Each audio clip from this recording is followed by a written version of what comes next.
Indeed, there is power and strength in the name of the Lord, especially when we want to leave painful memories of the past, when we like to move on and get on with life. Yan ang pag-aaral natin ngayon, pinapagatan natin, move on.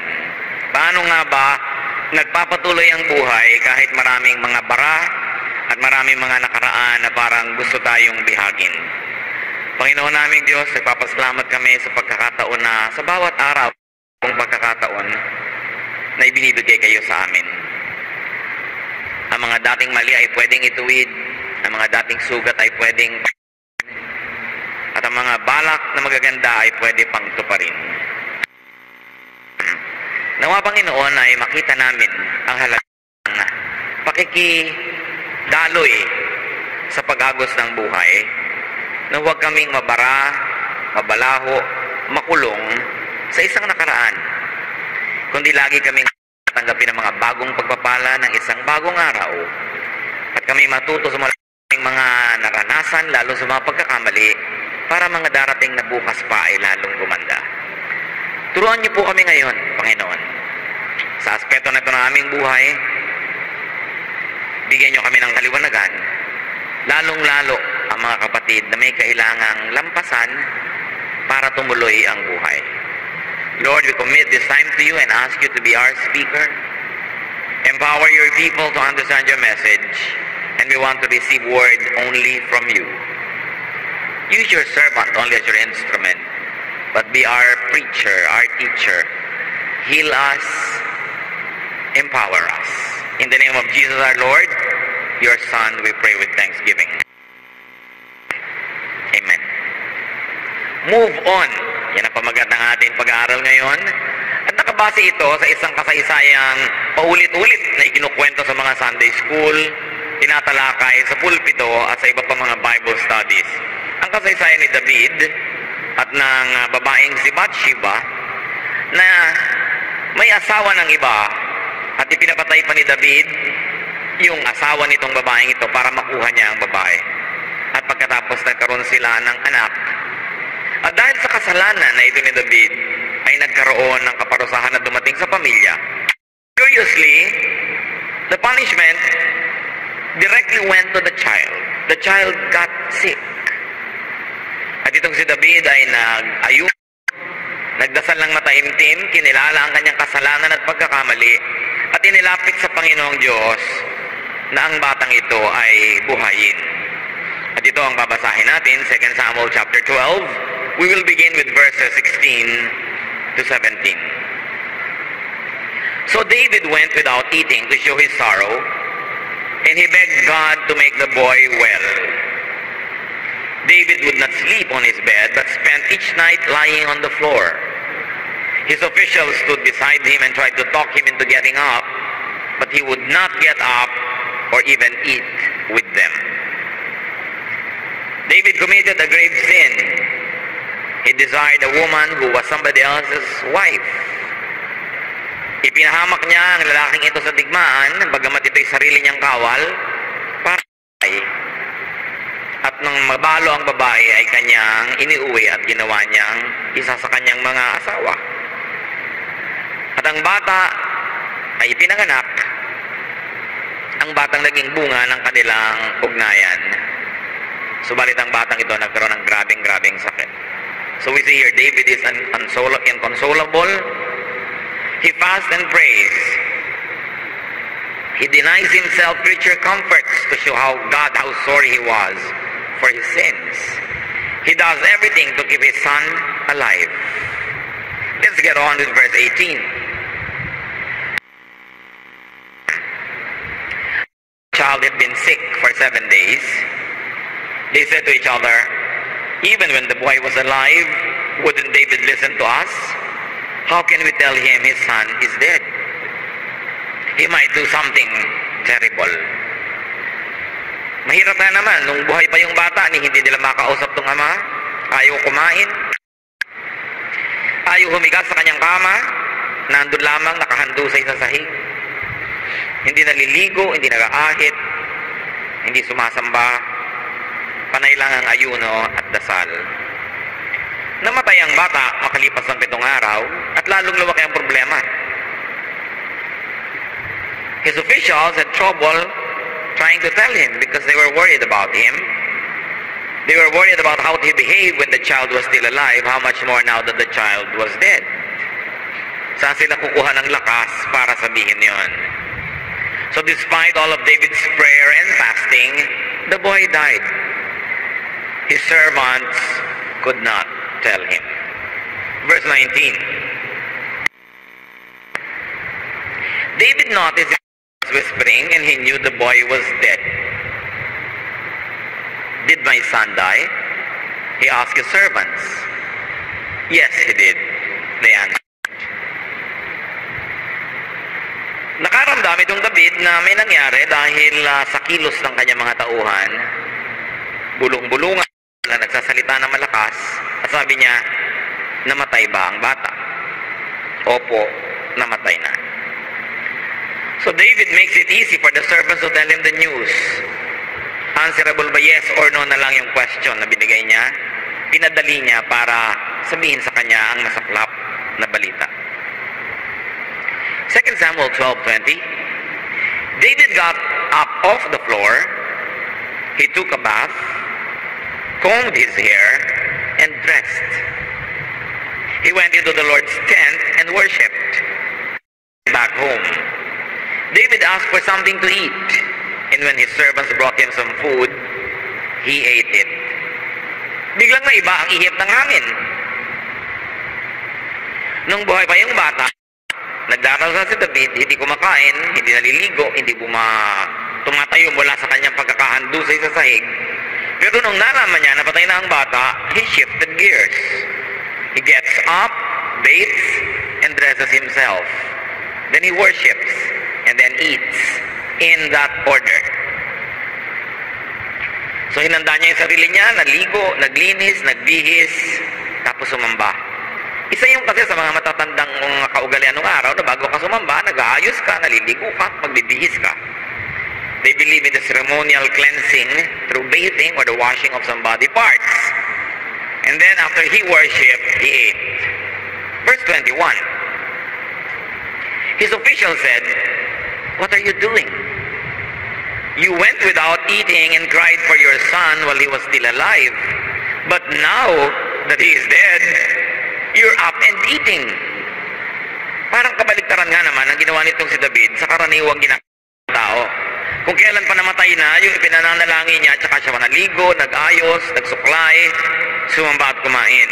So his officials are baffled. It was quite confusing, incomprehensible to them. Verses 22 to 23, David answered, "While he was still alive, I went without food and cried because there was still hope. I said to myself, who knows? Maybe the Lord will have pity on me and let the child live. But now that he is dead, why should I go without eating? I can't bring him back.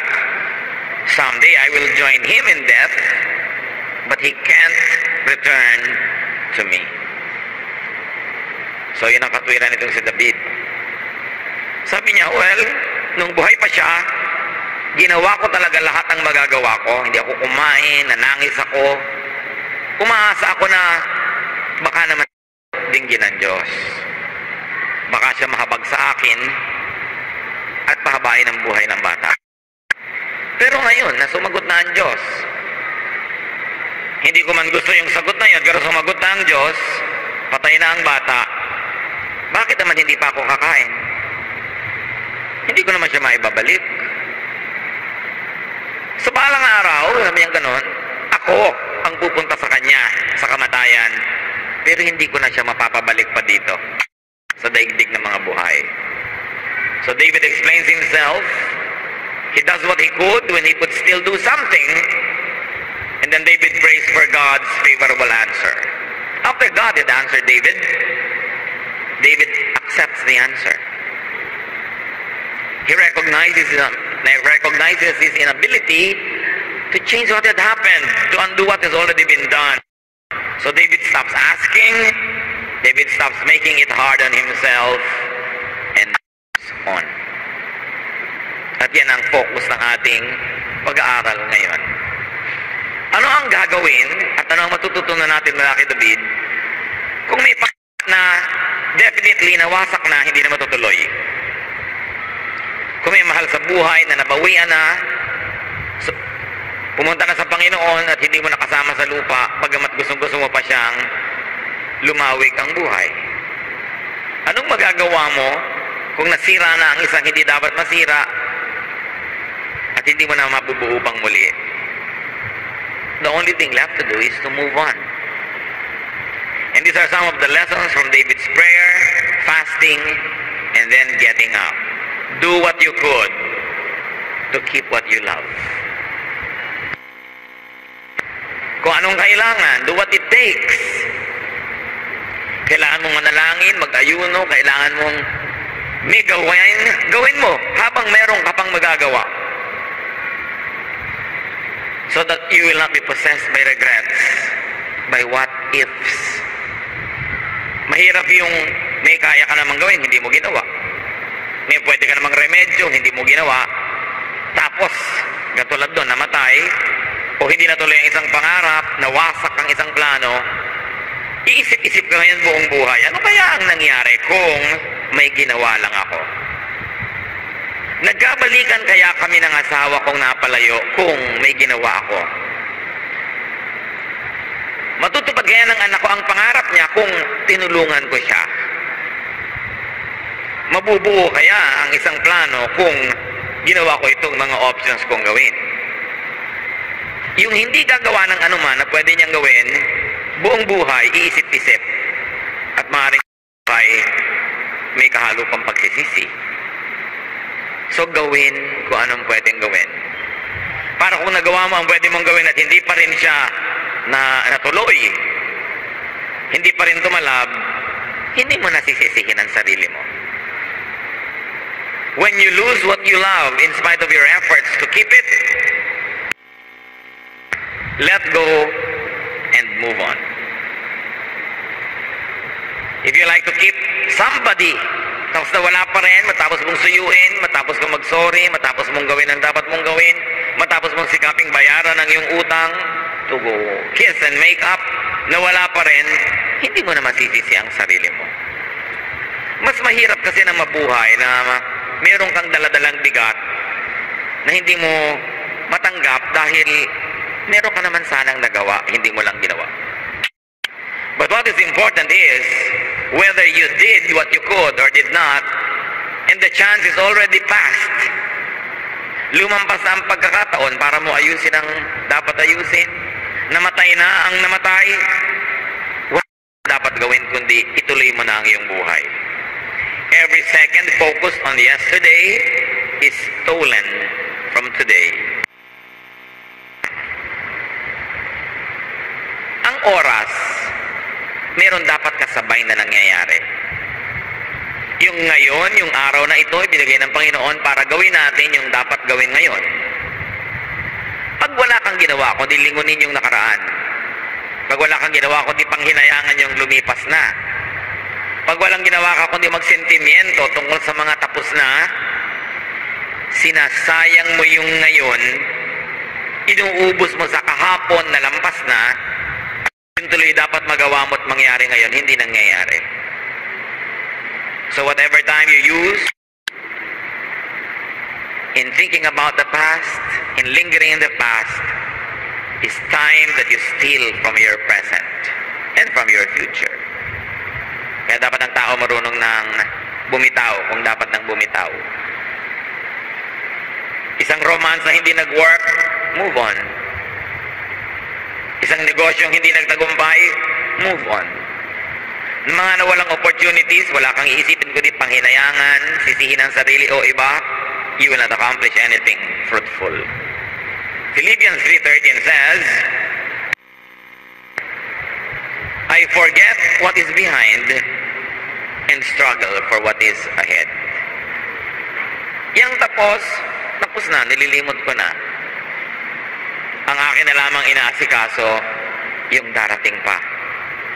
So kung lumampas na yung tren na sasakyan ko, yung bus na sasakyan ko, ano pa magagawa ko lumampas na?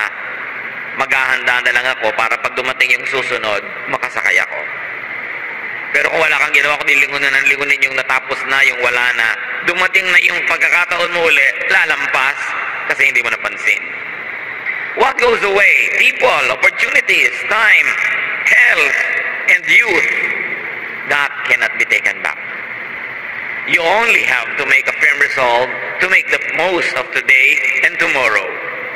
Tapos na yung tapos na. What should you pray and fast for at this time? What is still doable, achievable, receivable?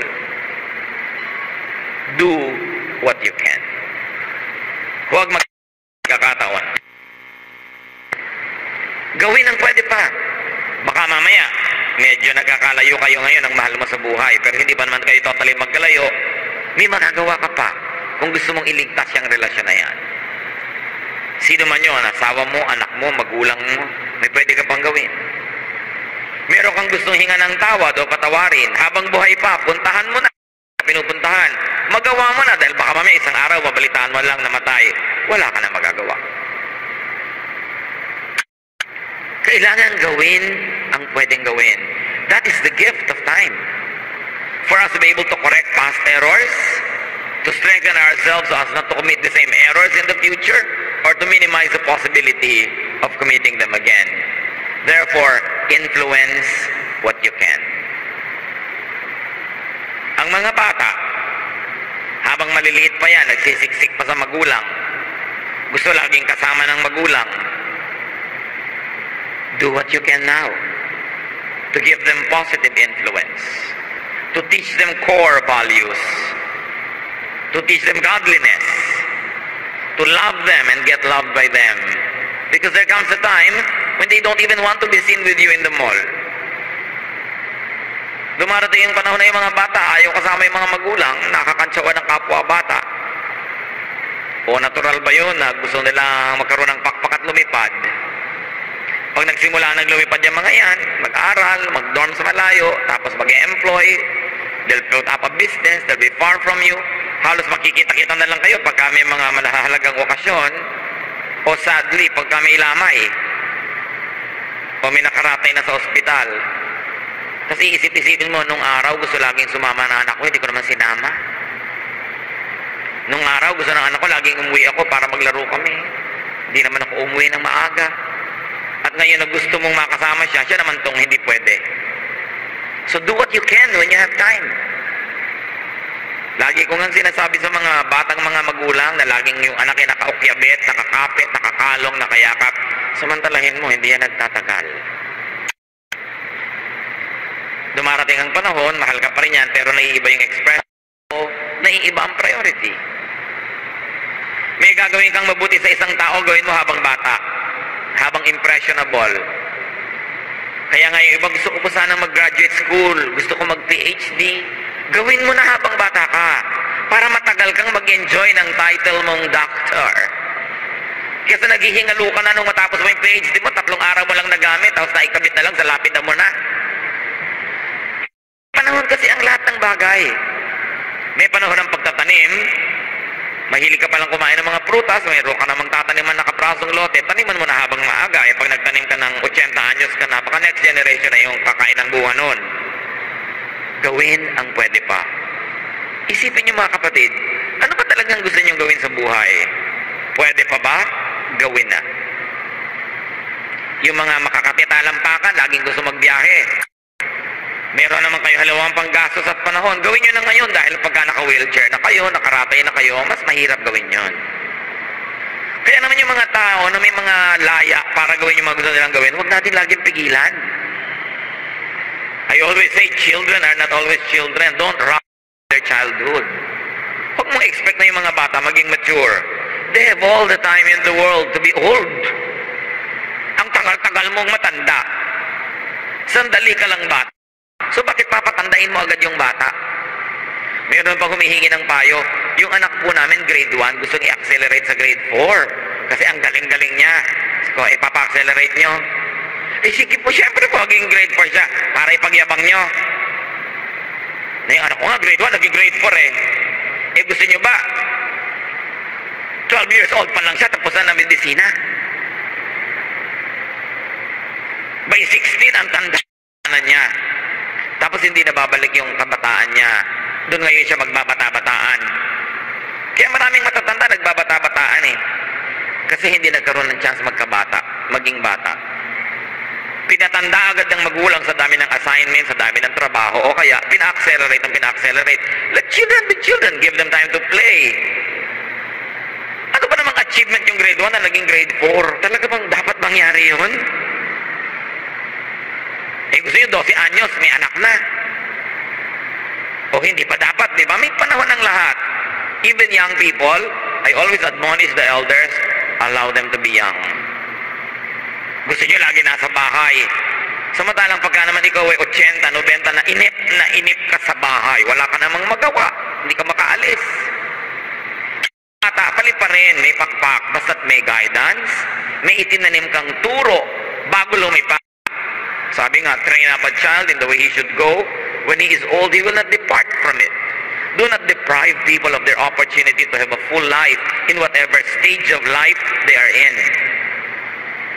May charm na maging below 10 years old, may charm na maging between 10 to 20, may charm between 20 and 30. In other words, don't fast forward time, at lalo namang hindi dapat i-rewind na ang tanda mo na tsaka kapag magbabata-bataan. But usually that happens when you miss all the opportunities to be young while you were young. So do what you can. There's nothing more vain or bitter than a person advanced in years possessed by regrets. Mahirap pagsisihan yung sana nagawa ko na to, sana nagawa ko na. Hindi lang yun mga kapatid. Sa pang-araw-araw na buhay, marami tayong natatanggap na sugat. May malalalim, mayroong hindi kalaliman, pero lagi tayo nasusugatan. Laging mayroong magsasabi ng bagay na masakit, mahapdi sa ating puso. Laging mayroong kabiguan, laging may kulang, laging may inaasahan kang hindi natutupad. In other words, araw-araw nasusugatan tayo, may mga pangarap na hindi natutupad, may mga pagdurusang dumarating. What should you do? Pag naging bukas na yung ngayon, let go. Accept what you cannot change. It is important to do that, to accept what must be accepted. Yung nakaraan, tapos na eh. Pinagbalupitan ka ng tiya mo, hindi ka pinag-aaral ang tatay mo, may nangyari sa ganito at ganon. What's the point na ulit-ulitin mo yan sa buhay? What's the point na ungkat-ungkatin? You've got to accept it, that it's a part of the past, and the past cannot be changed. The only thing you can change about the past is your attitude about it. So hindi natin kayang baguhin yung lumipas, pero pwede natin baguhin yung ating pag-iisip tungkol sa lumipas. At bawat kabiguan, pwede nating maging advantage yan kung pag-aaralan natin na huwag nang ulitin ng mga pagkakamali. Bawat mga pagdurusa, pwede natin gamitin para patibayan ang ating kalooban at pagkatao, imbes na igupo tayo nito at sirain. The same heat that melts the wax hardens the clay. So the same difficulty, the same painful experiences can destroy you or can make you. You can choose what to do with it. So accept what you cannot change, or accept for now what you cannot change for now. Meron naman pwedeng baguhin, kaya lang hindi pa ngayon. So wag muna. Hintayin. Minsan may magtatanong sa akin, Pastor, may problema po ako, ano po kayang dapat kong gawin? Ano ba sa tingin mo ang mga pwedeng gawin? Wala po akong maisip na pwedeng gawin. Eh di wala kang gawin. Wala ka palang maisip eh. Bakit ka gagawa ng hindi mo naiisip na tamang gawin pala? Maraming mga problema, alam niyo ba, inaayos niya yung sarili niya, bigyan niyo lang ng oras. Maraming ganun. Kung minsan problema mo kung paano mo tatanggalin sa buhay mo yung isang tao. Sino man yon. Pero pag tinanggal mo ngayon, masakit, mahapdi, madugo, magulo. Ba't mo naman tatanggalin ngayon? Kung yung advantage ng pagtanggal sa kanya ay mas maliit kaysa doon sa laking disadvantage pag tinanggal mo siya ngayon, di wag muna. Let time solve it for you. Kasi dumarating yung panahon na aayusin na ng kalikasan ng kanyang sarili. Dahil that's what nature does. Nature always renews, restores, and rearranges itself. You should know and have the wisdom when to actively participate in the changing of things, and then the wisdom to know when you just sit back and let things happen before you. Wala ka pang commitment, wala kang pananagutan, nangyayari.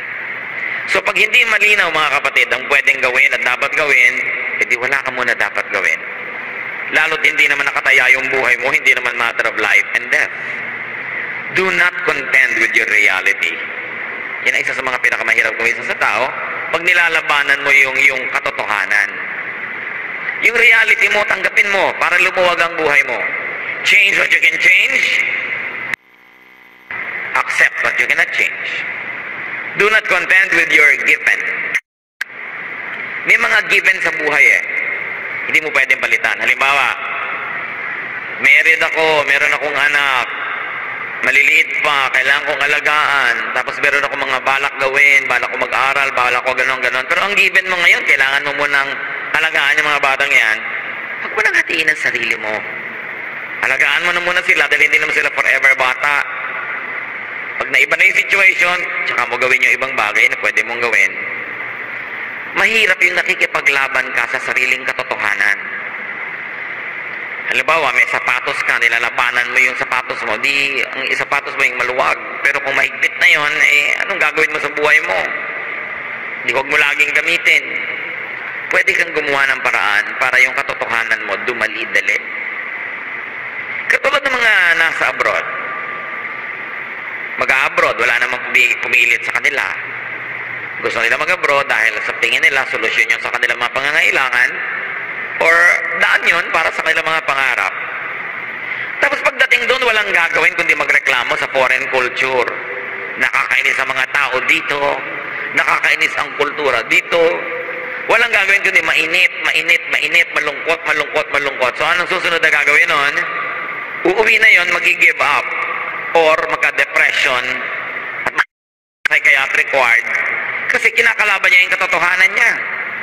So pagka merong magsasabi sa akin, Pastor, mag-abroad po ako, ilang taon, so and so number of years, handa ba loob mo? Ihanda mo loob mo. Mangungulila ka, maiinip ka, magaganito ka, maninibago ka, pero ihanda mo loob mo para pagdating doon, huwag mong labanan yung katotohanan na nandun ka. Yung mga iba, pagka nasa very cold countries, reklamo ang ginaw. Pag umuwi naman dito, ang init. Hindi naman ang reklamo. Nilalabanan naman yung init dito. So kung anong meron, sakyan mo sa buhay para lumuwag ang buhay mo. Work within limits. So how should and how could you move on? Just like David, get up, rise, stand up. Whatever it means in your life. And then fix yourself. Look good, feel good. Sabi ng mga psychiatrists, ang isa sa mga early signs of depression, yung depression that could really be destructive to you, yung tao nawawala ng interes sa pag-aayos sa kanyang itsura, hindi na naglililigo, hindi na nagsususuklay. Sabi, dangerous sign yan. Yung mga iba, pagka hindi napigil yung ganong decline, biglang may mga putik-putik sa ulo, nakaupo sa mga putikan, tuloy-tuloy. So look good. Feel good. Kuminsan, mahirap i-reverse pagka medyo nade-depress ka, parang wala ka talagang gana. Pero nung gagawin mo, magpapakain ka sa depression mo o balabanan mo siya, dahil pwede mo naman palitan. Pwede mong ibahin. What else did David teach us? Worship. That's how you move on. Restore your emotion, restore your feelings. That is represented by the very symbolic act of David to worship. But the restoration of your spirit could be done many ways. Pero ang mahalaga, i-restore mo yung spirit mo. Umimbento ka ng ginhawa, ng saya, ng ligaya, lalong-lalo na ibalik mo ang iyong relasyon sa Diyos. Restore your relationship with the divine. Dahil doon manggagaling ang ating blessing. Restore your relationship with others, and very especially with your inner self. Reconnect with your spirit. Reconnect with God, your Maker. And what else did David do? Eat.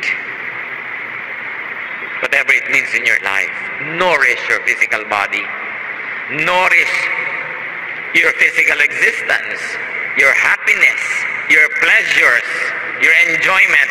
Nourish that because you will need that to be able to move on. Give yourself the nourishment. Mga kapatid, lahat tayo may nakaraan. Pagka ikaw ay more than 12 years old na, meron ka ng past. E paano po kung ikaw ay 20, 32, 52, whatever, 90, malalo na.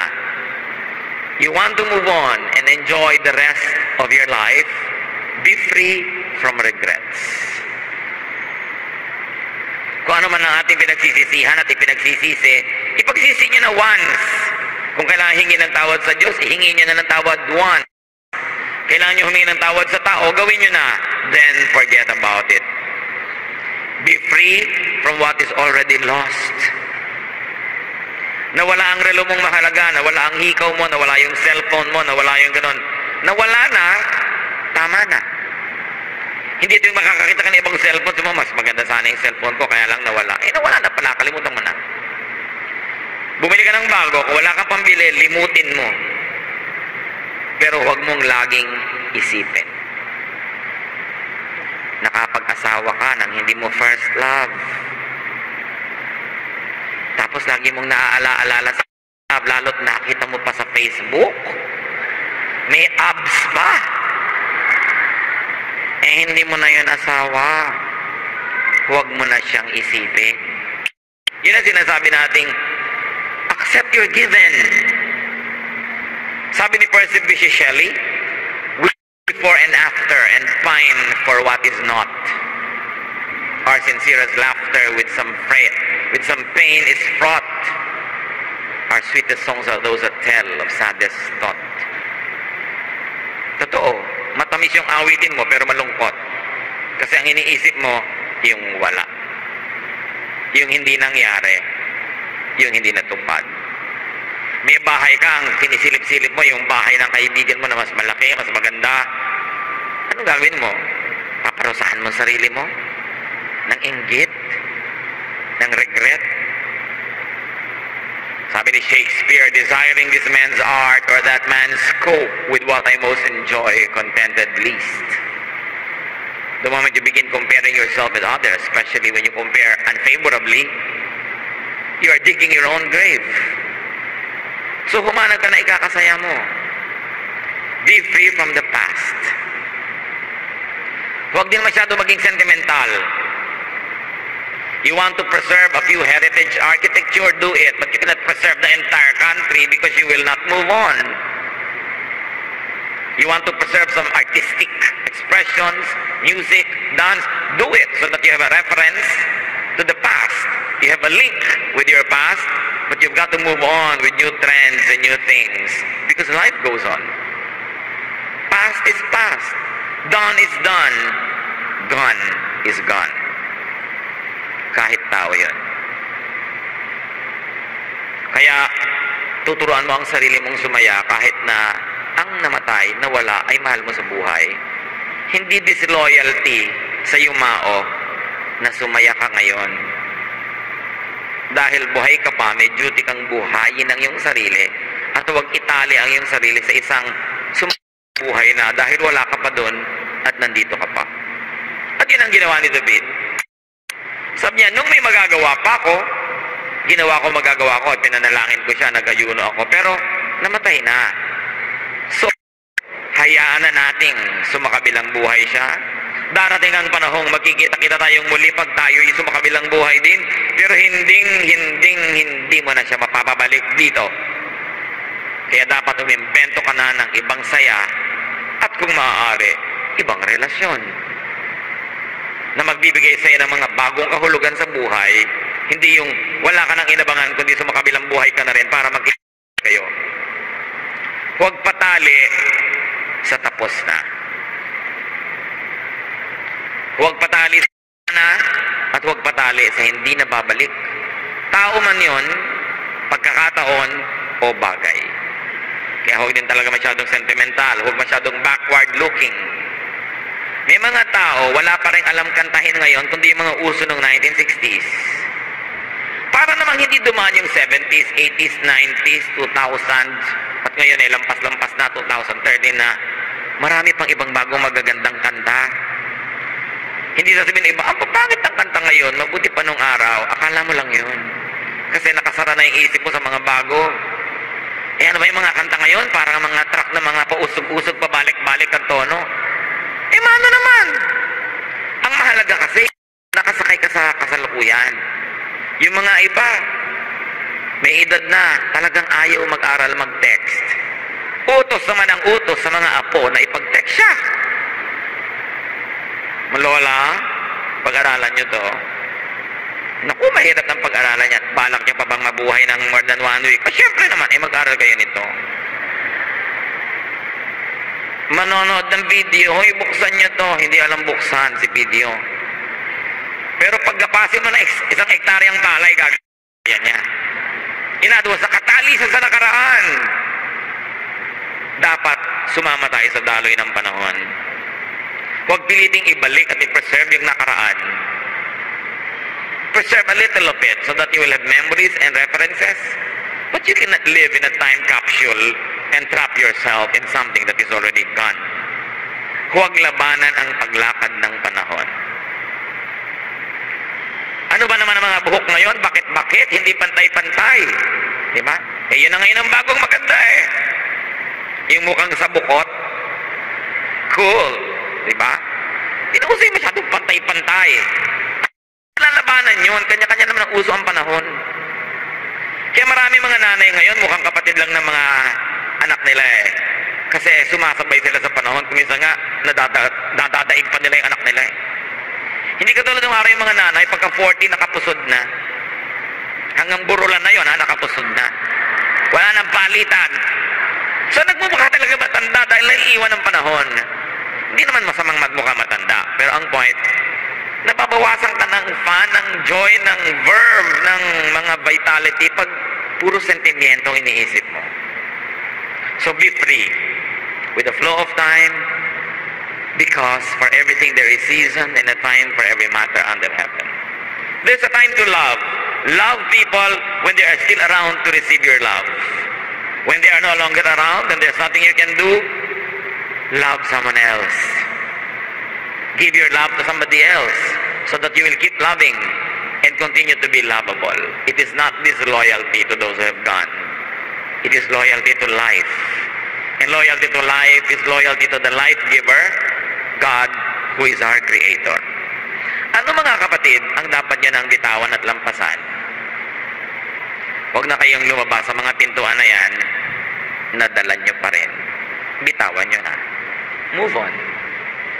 Your hands cannot receive fresh blessings when they are selfishly clinging on to something that you must already let go. Panginoong Diyos, nawawalang masayang na panahon sa buhay namin. Mapahalagahan namin ang bawat sandali. Huwag kaming matali sa tapos na nagbubulag tuloy kami sa nandito kasalukuyan. Teach us, O Lord, to value the present and not to invalidate it because of our overcommitment to the past. Past namin, past namin, maging past mistakes and sins namin at ng kapwa, limutin na namin. Lalo't ko ang pagsariwa at pag-alala dito'y lalo lang sumusugat sa aming damdamin. Turuan niyo kami, Panginoon, na palampasin na yung lampas. At buong galak, buong kasiyahan, na harapin yung paparating. Lord, nawa sa aming buhay, ipakita niyo ngayon sa sandaling ito, kung may mga dapat na kami mga bitawan, mga bitawang sentimiento, bitawang alaala, bitawan ng mga commitments dahil tapos na, at nang sa ganon magkaroon kami ng mga bagong buhay, bagong mga pagkakataon. Mga kapatid, let's learn from David. In silence, let's ponder about his very wise decision to rise on the floor, to wash up, to comb himself, to worship, and to eat. Because life must go on. Life is a gift from God that must be savored every minute. Panginoon, ituro mo sa amin kung paano maaari kami nakakapag-aksaya ng oras sa hindi dapat. Buksan mo ang isip namin para bawat pagkakataon ay aming malasap, hindi namin palampasin, at kami man makadagdag sa mga pagkakataon na aming kapwa na lasapin ang ganda ng buhay.